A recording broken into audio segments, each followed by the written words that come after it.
Assalamualaikum warahmatullahi wabarakatuh. Waalaikumsalam warahmatullahi wabarakatuh.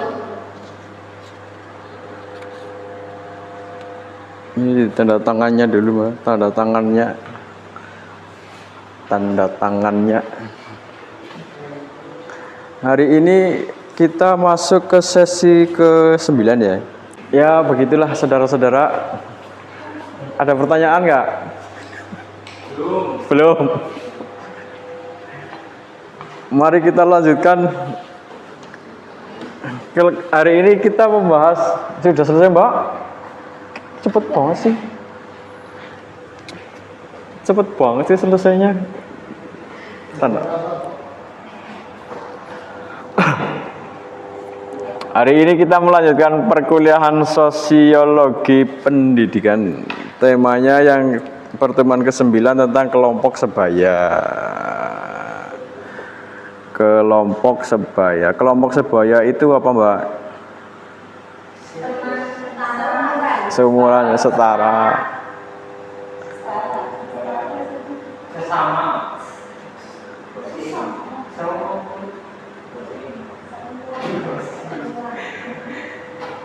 Kok salah ya?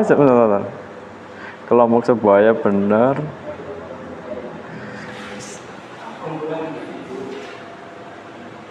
Oh ya, iya ini kelompok dulu kelompok itu ternyata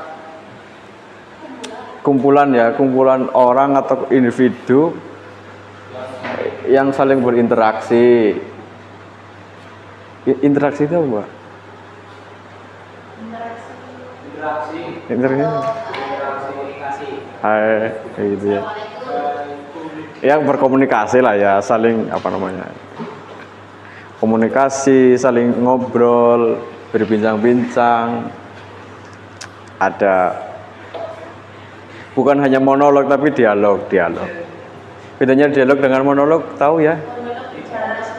Ya kayak orang gila itu loh. Itu monolog ya.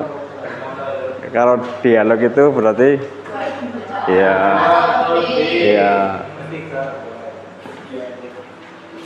Itu bedanya monolog. Kalau berinteraksi itu ya antara lain itu tadi ya adanya dialog, adanya tukar pendapat, adanya ngobrol, saling merespon seperti itu. Jadi aspek-aspek yang terjadi dalam kelompok itu satu adanya interaksi. Terus adanya kesadaran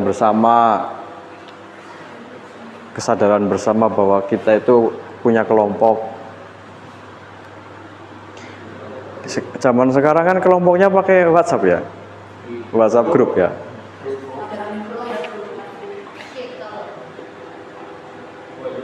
Wah, di HP-mu WhatsApp-mu ada berapa kelompok, Mbak? Banyak banget. Ada kelompok alumni ya, saya juga ada kelompok alumni SDMI ya, kelompok alumni MI ada, kelompok alumni MTS ada. Yang saya nggak ikut alumni Aliyah kayaknya saya nggak ikut. Apalagi ya kelompok RT ada, grup RT ada, grup RW saya nggak ikut. Apalagi ya grup keluarga ada, grup apa lagi ya? Kalau arisan saya nggak ikut. Ada organisasi, ada grup pekerjaan gitu ya, banyak banget grupnya sekarang. Itu juga namanya kelompok. Kalau yang diceritakan dalam hal ini itu kelompok dalam arti yang kaitannya dengan pendidikan. Jadi adanya kelompok sebaya itu menunjang keberlangsungannya pendidikan bagi anak maksudnya. Jadi pentingnya kelompok itu yang pertama itu adanya interaksi ya, adanya interaksi antar anggota kelompok. Kemudian adanya kesadaran bersama, Terus adanya tujuan bersama. Kalau belajar ya tujuannya belajar. Kalau kerjaan ya tujuannya pekerjaan. Kalau keluarga tujuannya apa ya? Ke grup keluarga tujuannya apa? Grup keluarga tujuannya untuk apa? Silaturahmi. Kalau grup meminjam itu aslinya nomor satu inti dari grup keluarga. Oh gitu. Dia jadi korban kayaknya. Grup keluarga. Informasi. Kalau grup RT, grup iya kan. Kalau grup RT ya informasi sekitar RT, kaitannya dengan RT. 17-an, kerja bakti, tahlilan, pengajian, ada orang sakit, nengok haji, nengok orang berangkat haji, apa lagi?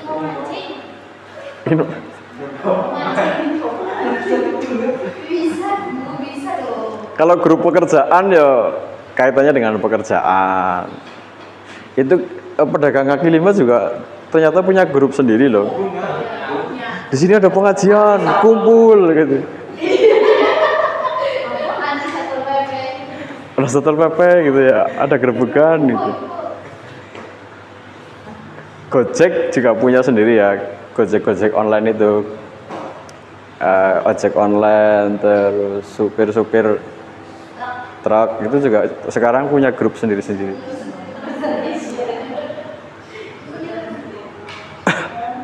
Terus yang berikutnya ada aturan komunitas. Aturannya biasanya kalau di masyarakat kan aturannya tidak tertulis ya, aturannya tidak tertulis. Ada aturan.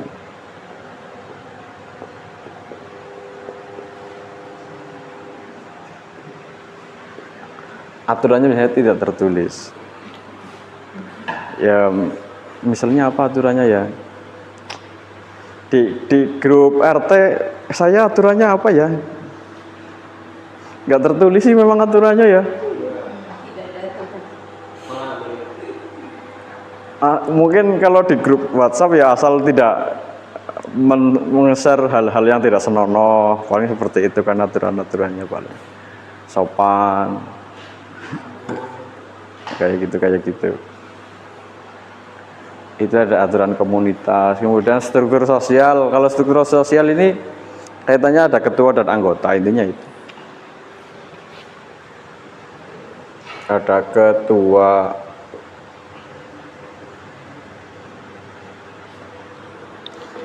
dan anggotanya, ada ketuanya, ada anggotanya. Atau setidaknya yang dituakan. Tidak ketua secara formal ya yang dituakan.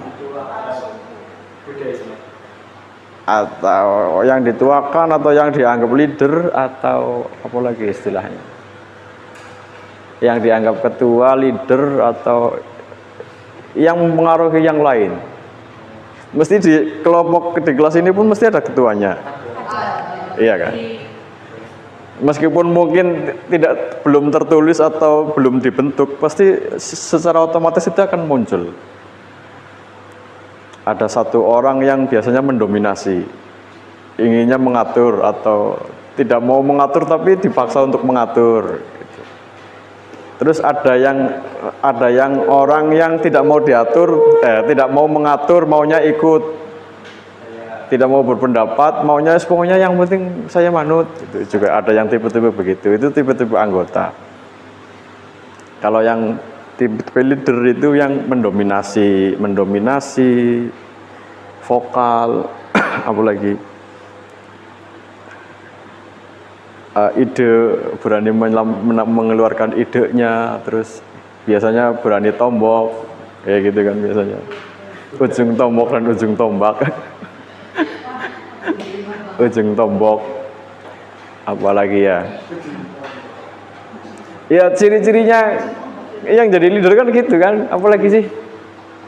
Pertama apa? Mendominasi ya, mendominasi tahu kan? Tahu kan mendominasi ya, mendominasi. Terus apa lagi? Kenapa Mbak? Ya mengambil keputusan. Apa lagi? Berani itu tadi ya. Iya maksudnya gini. Berani ya iya berani mengambil keputusan, berani menanggung resikonya itu kan, berani menanggung resikonya.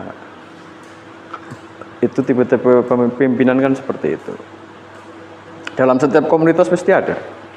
Malah kadang yang unik kan gini, misalnya Mbak Daimah ya, misalnya di kelas ini dia jadi anggota karena dia apa namanya ya merasa minder gitu, misal loh ya, merasa minder gitu. Tapi begitu di komunitas lain kan beda. Misalnya di rumah misalnya, komunitas di rumah loh, kelompok di organisasinya sendiri di rumah kan antara misalnya antara suami dan dia menjadi istrinya, punya anak kan otomatis akan mendominasi, ibu-ibu kan mendominasi gitu.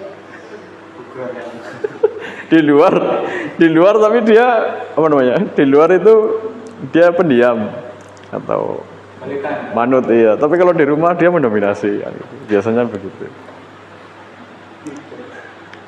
Jadi masing-masing orang seperti itu biasanya kan. Jadi ada di kelompok ini dia mendominasi, di kelompok ini dia enggak gitu. Atau ketika di kelompok yang lain mendominasi, kemudian di kelompok yang lain enggak. Yang aneh lagi gini, orang yang biasanya di luar itu keras, di rumah biasanya dia takut istrinya kan gitu. Biasanya begitu, biasanya gitu.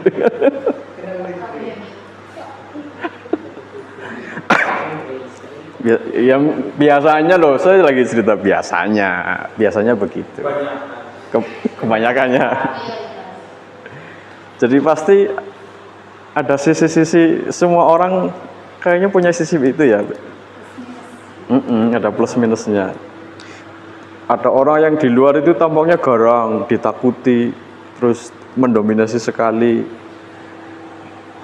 tidak bisa didebat, mendominasi itu kan. Tapi kalau di rumah dia takut sama istrinya gitu kan. Ada yang seperti itu.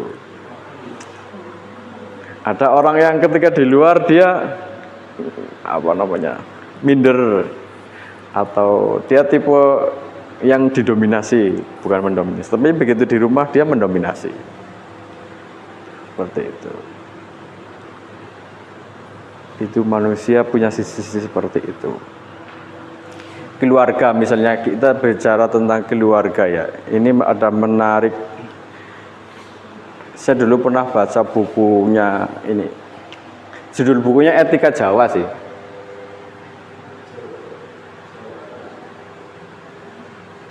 Penulisnya Romo Franz Magnus. Pakai S apa pakai Z ya, saya lupa. Pakai S ya? Gimana sih? Pakai S apa pakai Z, saya lupa loh. Franz Magnus Suseno, Romo Magnus. Di buku Etika Jawa itu, sebetulnya di buku itu beliau sedang menceritakan perbandingan antara tradisinya orang Jawa dan orang Eropa. Kalau orang Eropa kan dia aslinya Jerman, Belanda dan seterusnya itu Eropa. Orang Eropa kan serba terbuka. Di luar maupun di dalam rumahnya maupun di luar rumah dia terbuka. Dia tidak suka, dia langsung ngomong tidak suka. Suka langsung ngomong suka. Jadi langsung terang-terangan kalau orang Eropa. Kalau iya ya bilang iya, kalau enggak ya bilang tidak. Sementara kalau orang Jawa kan kebalikannya. Iya kan? Jadi orang Jawa kan tidak ngomongnya iya. Iya ngomongnya juga ada kemungkinan tidak gitu kan. Terus tidak terus terang. Iya, lebih suka menyimpan di belakang yang menggerundel itu kan. Jadi menurut dia, Romo Magnus itu, ruang kayak gini, apa namanya, istilahnya gini ya, gini sebentar, istilahnya gini. Jadi kalau orang Jawa itu selalu memakai topeng, gitu.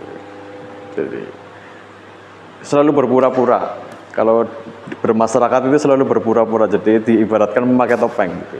Jadi waktu orang Jawa itu melepas topengnya itu ada di keluarga. Makanya orang Jawa kan kalau di keluarganya dia apa adanya, topengnya dilepas gitu. Iya, topengnya dilepas gitu. Ya kayak gini lah contoh, misalnya pakai peci. Peci ini kan juga topeng itu, biar kelihatan orang soleh, biar kelihatan orang baik gitu. Pakai kerudung kan juga gitu. Pakai kerudung kan biar kelihatan orang baik, biar kelihatan orang soleh gitu. Terus saya pakai kayak gini juga kan biar kelihatan sopan, orang baik gitu. Kayak gitu kan. Berkacamata biar kelihatan kutu buku, berpendidikan, ya gitu kan. Coba kalau saya tiba-tiba masuk kelas ini terus nggak pakai baju, kemudian kamu gimana coba? Kayak, iya kan? Ini baju ini juga bagian dari topeng. Baju itu bagian dari topeng. Kerudung, peci, topi, sepatu. Itu topeng-topeng yang terlihat ya.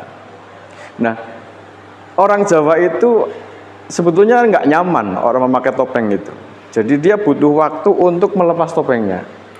Nah, tempat bagi orang Jawa untuk melepas topengnya itu di keluarga. Gitu. Makanya di keluarganya orang Jawa kan apa adanya dia. Yang aslinya temperamen, pemarah, sama di keluarganya kan kelihatan pemarahnya. Aslinya kelihatan. Yang di luar kelihatannya orangnya garang, mendominasi tadi, ternyata di rumah takut sama istrinya kan gitu. Yang biasanya atau ada yang kelihatan, yang biasanya di luar kelihatan sopan sekali, terus dermawan, begitu sampai rumah, di rumah dia pelit gitu. Ternyata aslinya kelihatan gitu. Di luar kelihatannya soleh, selalu memberi wejangan, kata-kata bijak. Ternyata begitu di rumah dia berbeda gitu. Itu aslinya keluar berarti kan. Jadi wujud aslinya orang Jawa itu ketika di rumah. Jadi ketika keluar rumah dia pakai topeng gitu. Kamu kayak gitu nggak? Atau cuma saya ya? Aslinya maksudnya gini, tidak apa adanya. Iya kan, tidak apa adanya kan. Iya kan. Kamu ketika di kelas ini, misalnya kamu bosen, kamu kan nggak berani terus terang, Pak saya bosen, mau pulang gitu, nggak berani kan. Ada rasa sungkan, nggak enak. Itulah orang Jawa seperti itu. Itu orang Jawa seperti itu. Kalau orang Eropa kan konon katanya enggak, tidak seperti itu. Konon katanya. Nah, memakai topeng atau kepura-puraan itu tadi sebetulnya kan capek gitu. Kita merasa lelah setiap hari, setiap saat keluar rumah harus tidak menjadi diri sendiri, menjadi orang lain. Ya itu tadi. Aslinya saya nggak sopan, tapi biar kelihatan sopan saya harus menjadi orang sopan gitu. Maksudnya menjadi orang lain itu seperti itu. Aslinya saya ini bandel atau urakan. Tapi biar masa dosen urakan gitu kan nggak sopan gitu. Makanya saya harus menjadi orang lain itu kan, menjadi orang baik itu tadi. Itu kan itu aslinya kan bukan menjadi diri sendiri itu, menjadi orang lain. Itu kan lelah itu, melelahkan. Butuh energi.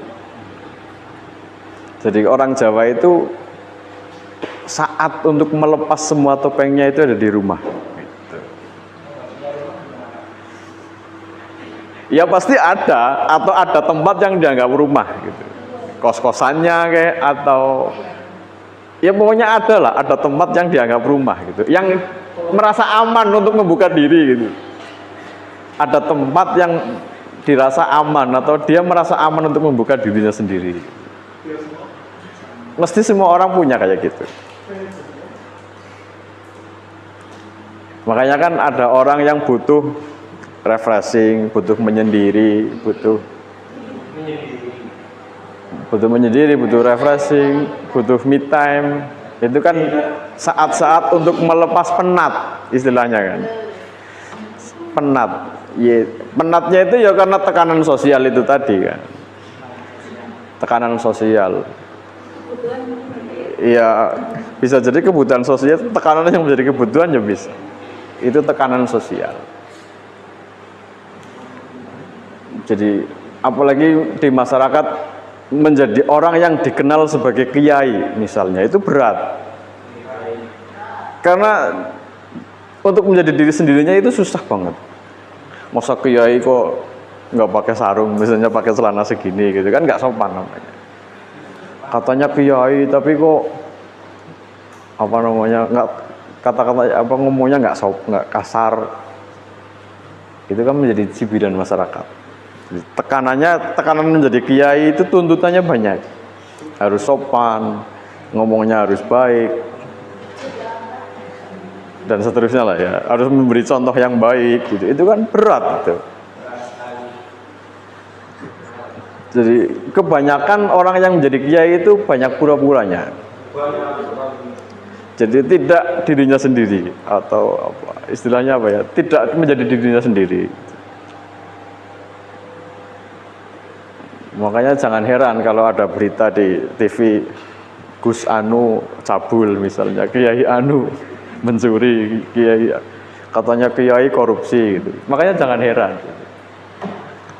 Karena ketika orang menjadi kiai di masyarakat itu dia memakai topeng. Topeng kiai dipakai. Kayak gitu. Itulah orang Jawa seperti itu. Memakai topeng atau menjadi, ada saat-saat tertentu orang Jawa itu perlu menjadi diri sendiri itu di rumah, di rumahnya, kayak gitu. Nah, rumah itu menjadi titik, di istilah buku itu istilahnya titik nominus. Titik nominusnya orang Jawa itu di rumah itu tadi, atau keluarga. Jadi orang Jawa menganggap keluarga itu penting, tapi orang Eropa tidak penting menganggap keluarga. Makanya kan ada yang bapaknya di Amerika, suaminya di Amerika, istrinya di Jerman, anaknya di Australia, ada lagi yang di Kanada, beda-beda negara gitu. Dan mereka tidak punya tradisi mudik, jadi nggak akan heran, nggak bingung. Kalau kita kan punya tradisi mudik. Kalau bapak saya di Jakarta, ibunya di Bali, kan saya bingung mudiknya kemana gitu. Iya kan? Kalau orang sana kan nggak punya mudik, nggak punya tradisi mudik, jadi nggak mempersoalkan hal itu. Itu berbicara tentang apa tadi? Jadi ngobrolnya sampai situ. Tekanan sosial ya, aturan sosial. Itu kaitannya aturan sosial itu, tekanan. Gitu. Jadi kita perlu memakai topeng biar kelihatan jadi orang baik. Kamu punya berapa topeng? Banyak gitu.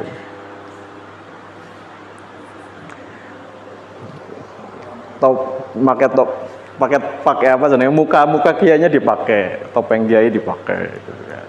Jadi orang sopan, orang baik, terus ramah. Topeng, apalagi.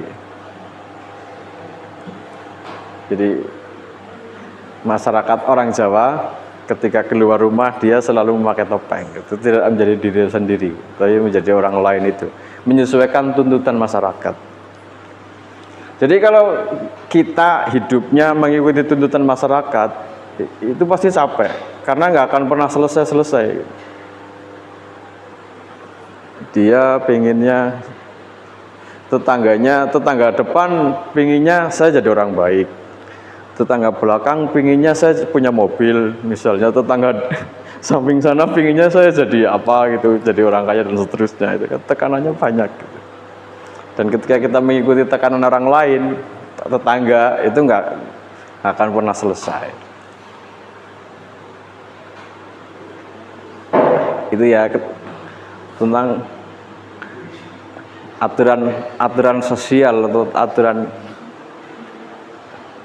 kayak gitu, tekanan sosial.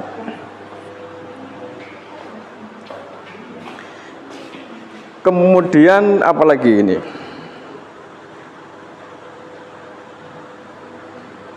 oh alasan ya, alasan manusia berkelompok itu yang pertama kelangsungan hidup, mempertahankan kelangsungan hidup, pemenuhan kebutuhan dasar, misalnya kebutuhan biologis, makan, sandang, pangan, papan.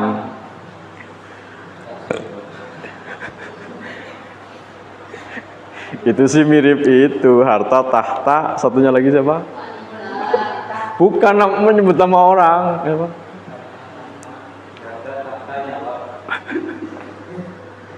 Itu yang di medsos itu kan ramai kemarin siapa?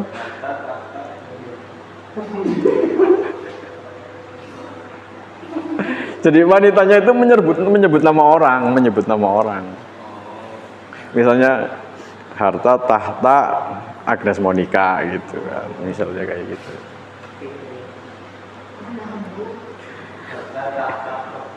Ya, yang pertama kelangsungan hidup, pemenuhan kebutuhan dasar, yaitu kebutuhan biologis, kebutuhan rasa aman. Kita ternyata butuh rasa aman tadi itu. Mengapa kita bersusah-susah menjadi orang lain ketika keluar dari rumah, ketika kita berkumpul dengan masyarakat? Itu karena kita membutuhkan rasa aman.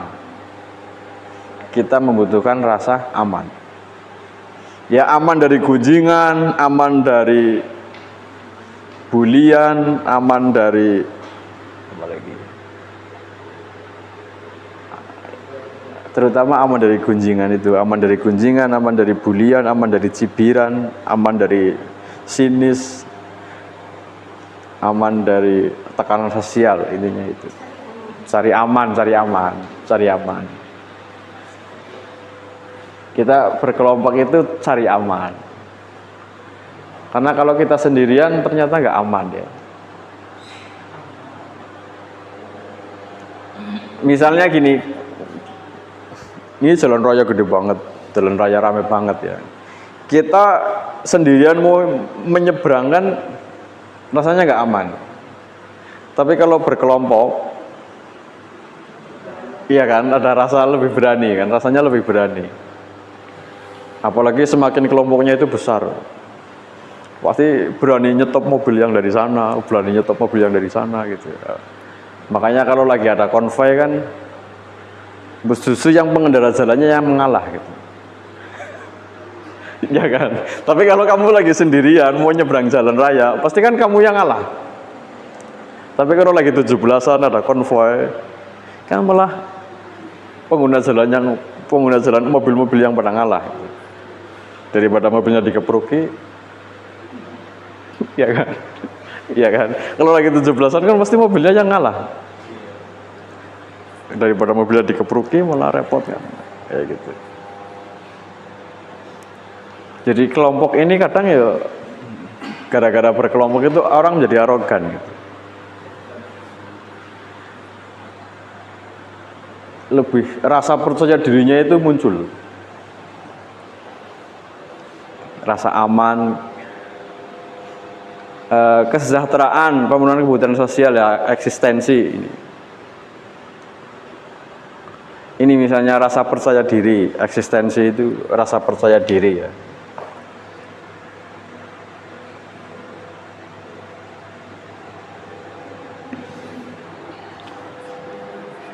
Ketika kita berkelompok, rasa percaya dirinya itu bertambah. Tapi ketika sendirian kan enggak. Terus kalau ini pencapaian yang ketiga, pencapaian tujuan, kekuatan kerjasama, efisiensi, ini biasanya kaitannya kalau dengan pekerjaan. Kemudian yang kelima yang keempat identitas sosial. Ada orang yang secara kecenderungannya dia ingin mempengaruhi orang lain, ingin mempengaruhi dominan itu tadi. Ada lagi patron klien, patronase istilahnya. Patronase, patron klien. Ini patron dan klien. Patron itu iya majikan dan juragan, majikan dan jongos, majikan dan pembantunya. Dalam kehidupan sosial ada selalu seperti itu. Saya yang nggak punya modal, misalnya, saya nggak punya modal, tapi saya punya tenaga. Akhirnya saya nguli, melu bos untuk melangsungkan kehidupan atau ya gimana itu jadinya duit gitu kan. Ngodene melu bos. Itu kan saya jadi kliennya, bosnya jadi patronnya. Orang yang apa lagi? Ya kalau cerita partai ya ketua partai itu patronnya, anggota partainya menjadi kliennya. Saya ingin jadi presiden, tapi kan saya nggak punya kekuatan. Akhirnya saya ikut partai, itu kan juga sama.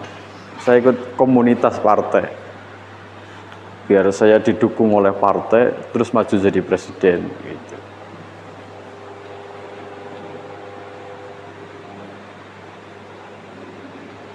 Itu tentang alasan berkelompok seperti itu. Mau ditambahkan sendiri ya silahkan. Ada lagi selanjutnya apa ini? Nah ini oh ya cerita hubungan patronase ya. Hubungan patronase atau patron dan klien.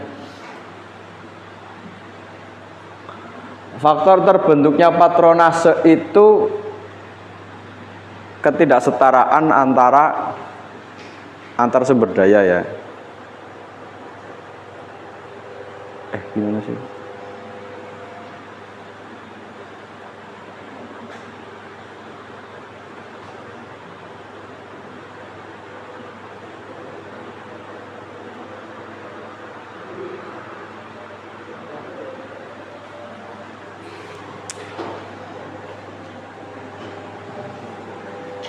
Ketidaksetaraan sumber daya itu tadi ya. Saya punya tenaga, tapi saya tidak punya modal, tidak punya duit. Kamu punya keahlian, tapi kamu nggak punya duit, nggak punya modal. Makanya kan kerjasama.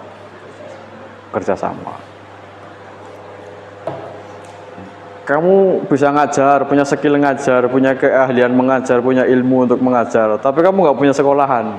Akhirnya kan kamu daftar gitu. Kayak gitu, bergabung. Ketidaksetaraan sumber daya ekonomi, bisa jadi pengetahuan sosial dan politik. Kalau politik yang partai itu tadi. Sosial juga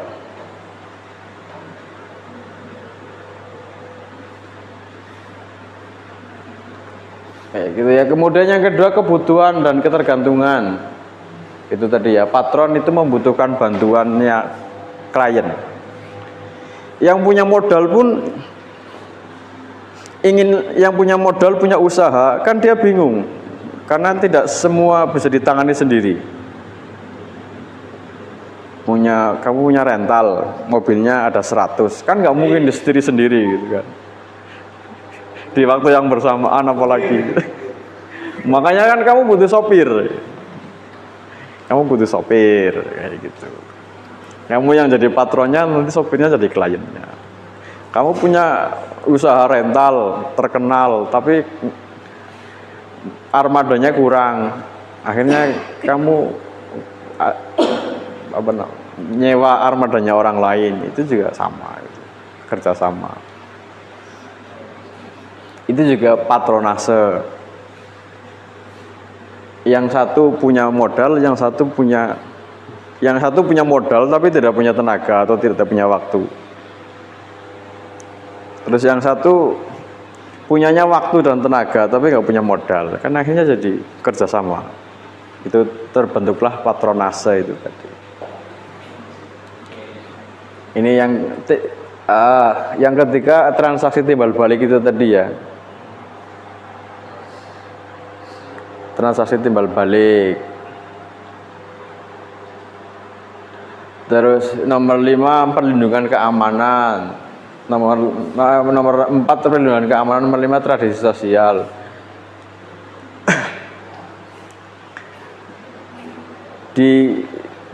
Di masyarakat juga seperti itu kan, adanya patronase itu selalu terjadi di masyarakat. Misalnya ada itu tadi ya, kalau orang di masyarakat dikenal sebagai kiai, kan dia banyak pengikutnya, iya kan? Dia jadi patronnya, pengikutnya jadi kliennya. Ada orang misalnya dia jadi sesepuh. Sesepuh itu juga kan patronase, terjadi hubungan patronase itu. Yang satu jadi kliennya, yang satu jadi patronnya.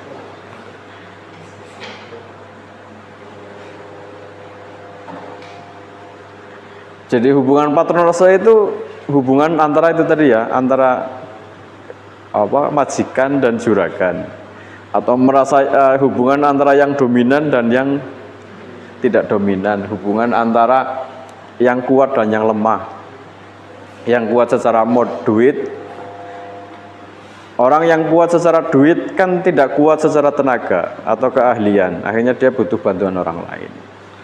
Disitulah terjadi hubungan patronase, dan keduanya saling membutuhkan. Ini ya timbal balik seperti itu.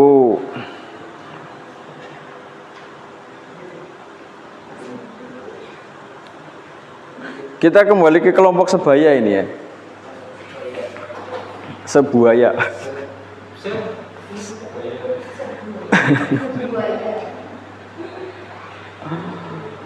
Kelompok sebaya itu ternyata interaksi sekumpulan siswa dengan usia tingkat perkembangan. Ini kalau saya buatkan slide malah kalian jadi ngantuk ya, nggak ada browsingan sih ya. Iyalah, nggak usah bikin slide lah ya, jadi kalian ngantuk malah. Kalau nggak bikin slide kan kalian suruh browsing sendiri, jadi nggak ngantuk ya. Kelompok sebaya itu interaksi sekumpulan siswa dengan usia, tingkat perkembangan, dan status sosial yang relatif sama. Satu, kesamaan usia dan status, interaksi intens, aturan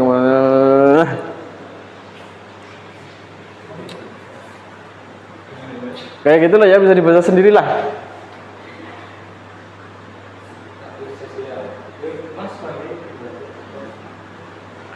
Kayak gitu. Ini saya juga ngambil dari AI kok. AI iya kok. Sama. Nanti kalian browsing sendiri baik, nggak apa-apa, sama kok. Iya. Terus dinamika itu apa di situ? Interaksi, hubungan, dan proses yang terjadi dalam kelompok. Aspek dinamika kelompok, interaksi, komunikasi, kerjasama, ada. Terus jangan lupa yang terakhir akan ada konflik. Konflik internal apa eksternal? Senengnya pasti kon ya. Konflik.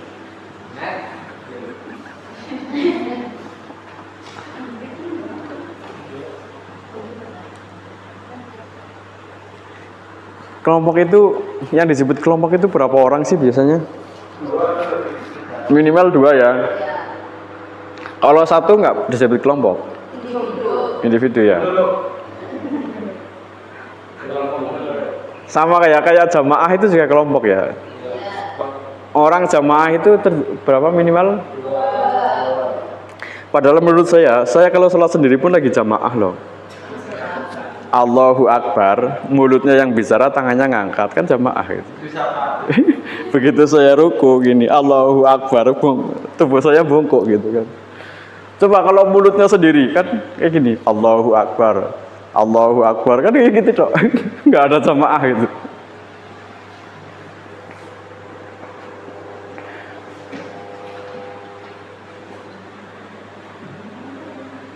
Jadi kelompok itu kalau ini cerita sosial ya, ini cerita sosial.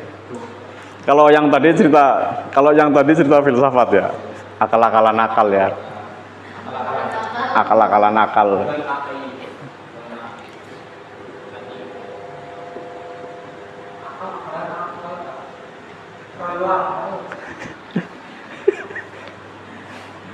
Sholat sendiri kok dibilang jamaah gitu. Sholat sendiriannya jamaah juga kok. Kalau ini cerita sosial ya, cerita sosial gitu. Kelompok sebaya itu dinamikanya ada interaksi, hubungan. Ya kalau interaksi itu lebih ke dialog tadi ya. Kalau hubungan itu nyambungnya itu loh, ketemu, adanya hubungan. Meskipun mungkin tidak berinteraksi. Kan kalau orang bisu sama orang bisu kan tetap ada komunikasi kan, misalnya ada suami dan istri sama-sama orang bisu, kan tetap ada komunikasi, meskipun dengan bahasa yang beda, kayak gitu. Tapi kan tetap nyambung, karena ada aturan komunitasnya tadi loh, yang depan itu loh, ada aturan komunitas, meskipun sama-sama bisu, tapi tetap nyambung. Gitu.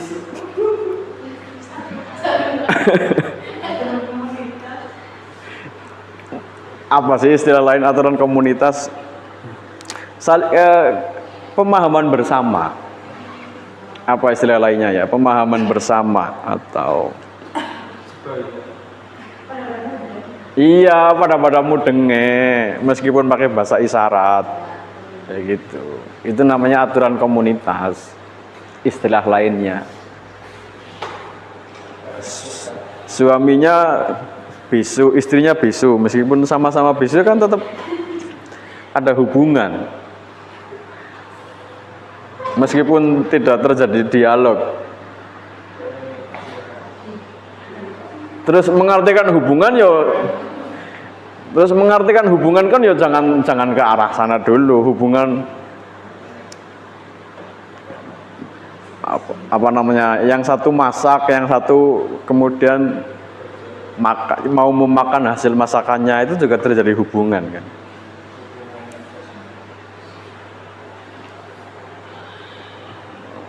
Atau nyambung gitu. Nyambung lah bahasa Jawanya, nyambung. Iya, ya kayak tadi loh, mulutnya Allahu Akbar, tangannya gerak gitu, kan nyambung. Kalau nggak nyambung kan Allahu Akbar, sujud juga Allahu Akbar. Itu namanya nggak nyambung. Itu nyambung seperti itu ya. Adanya kerjasama, terus pasti yang keempat konflik itu tadi ya. Ya selalu ada. Kalau cerita sosial, konflik itu terjadi ketika adanya interaksi antara sesama manusia ya. Itu konflik.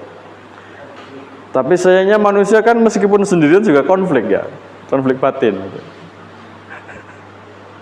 Kalau sendirian konfliknya batin. Kalau lagi bergaul konfliknya konflik sosial.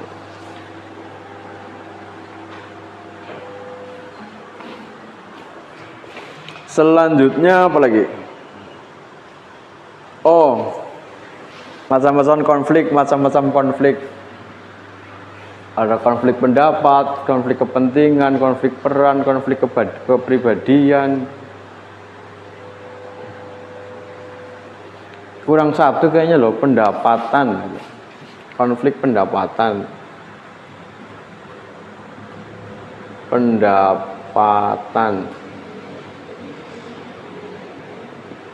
Perbedaan pendapatan menyebabkan kecemburuan sosial. Itu menjadi konflik. Cara mengatasi konflik, komunikasi.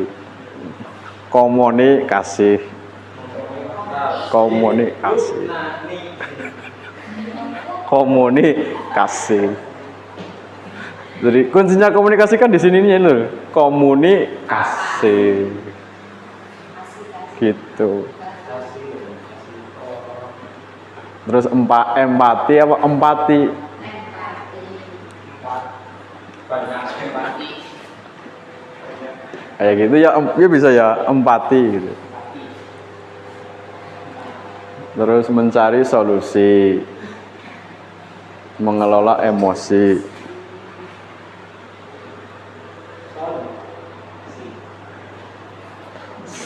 Solusi. Terus selanjutnya apa lagi? Fungsi kelompok sebaya. Ini kaitannya tadi ya, kaitannya pendidikan. Sumber informasi dan perbandingan, pengembangan keterampilan dan pengalaman bersama, pembentukan identitas dan aktualisasi diri, dukungan emosional, agen perubahan perilaku. Ya dukungan emosional misalnya kalau kamu lagi patah hati, kan mesti kamu butuh tempat curhat kan. Betul. Dan curhatnya kan tidak kamu sembarangan curhatnya kan. Nggak mungkin kan ada orang lagi lewat di tengah jalan, ini Kang, aku harus curhat kan nggak mungkin gitu. Nggak mungkin kan. Pasti curhatnya dengan orang yang satu circle atau satu kelompok itu tadi.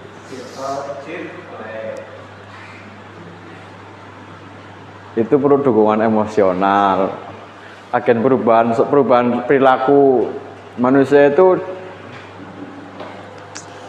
Perilakunya manusia kan ditentukan oleh kelompoknya. Kalau kamu bergaulnya dengan bakul manuk, ya kamu akan ikutan seneng manuk.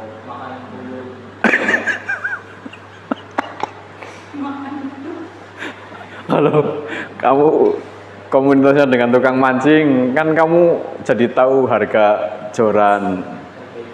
Perbedaannya joran yang bagus dan yang nggak bagus itu seperti apa. Terus kalau kamu bergaulnya dengan apalagi ya, sales motor misalnya, kan jadi kamu tahu harganya motor gitu. Kalau kamu bergaulnya dengan debt collector, kan kamu tahu ciri-ciri motor yang belum lunas atau datanya apa, kan kamu jadi tahu. Dan pengetahuan itu merubah perilaku.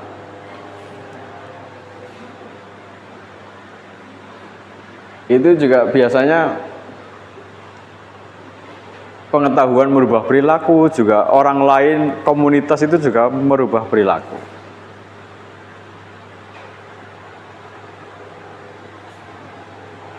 Karena itu tadi, setiap komunitas kan ada tuntutan sosial itu tadi ya, tuntutan sosial. Ada tuntutan sosial. Ya kalau kamu yang nggak suka pakai sarung, nggak suka ngaji misalnya, kemudian kamu masuk komunitas ngaji, kan kamu harus ikutan pakai sarung. Mau tidak mau ya harus ikutan pakai sarung. Mau pecian, jadi orang lain gitu ya. Jadi kapan kita menjadi diri sendiri? Kapan kamu menjadi diri sendiri? Saat tidur. Kayaknya iya loh, bener loh. Hanya ketika tidurlah kita menjadi diri sendiri loh. Karena begitu bangun harus pakai topeng ya, topengnya dipakai lagi.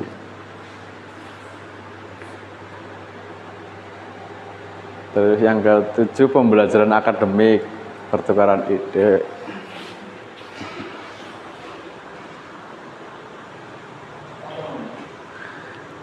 Jenis-jenis kelompok sebaya, lah itulah bisa dicari sendiri lah. Udah kamu nanti nyari di AI sendirilah.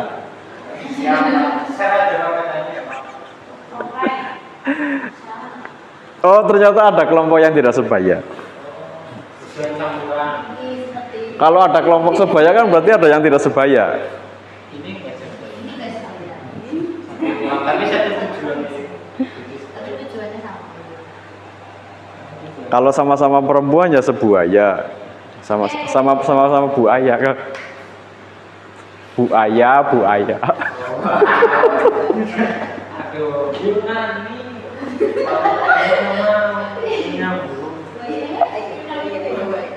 Bu. Ibu ayah.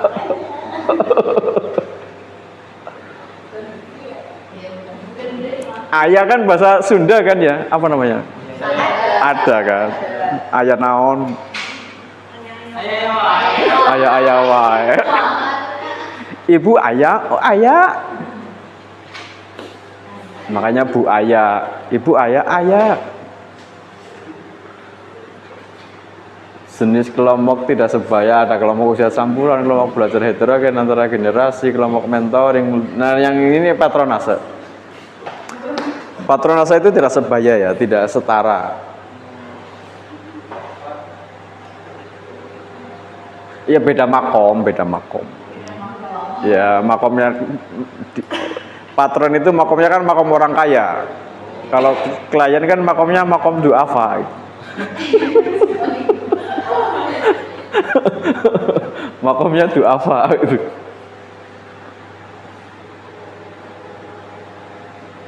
Apalagi ini, slide-nya sudah selesai kayaknya. Iya sudah selesai ini. Kalau tidak ada pertanyaan saya tutup. Nggak ada yang bagus. Begitu kurang dan lebihnya mohon maaf. Assalamualaikum warahmatullahi wabarakatuh.